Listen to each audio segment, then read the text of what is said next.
Assalomu alaykum hammaga tiktokchilar, podpischiklar. Buna короче bizning yangi kvartira. Bu yerda malyarish bor ekan. Kimga interesno bo'lsa, like, podpisatsiya, kommentariy hamma narsani yozadi. Kimga ish kerak bo'lsa, mana nasib soat syomkani qilaylik. Do konca. Bu patologim malyarish ekan. Chornoy shpaklevkasi urilibdi, faqat Steklak House X-Loy chistovoy под покраска tayyorlashimiz kerak ekan. Kimga interesno bo'lsa, menga bir telefon qilsin. Kvartira короче 115 kvadrat ekan. Saunuzlari ular tayyor bo'lgan yo'q. Короче ish rosa ko'p. Kimga interesno bo'lsa, hozir ekranga faqat nomerlar qo'yamiz.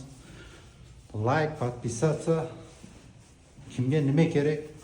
Bastinda jilet qilmaydi. Mana bizning og'ayinlar ishlayapti. Bo'pti bular ishini, chorno ishlarini. Endi nasib qilgan bo'lsa, shuni boshlashimiz kerak. Kimga agar qiziqsa, beyish qilgan odamlar bo'lsa, пожалуйста, связьga chiqsin. Mana shu nomerni qo'yaman hozir ekranga. Marhamat, mana katta kvartira, jotib ishlaysizmi? Issiq ekan, sentrda. Metro Охотный radda ekan, 8-vaqtda ekan, oldida ekan, yugurib kelsangiz bo'ladi. Marhamat. Hammaga paka.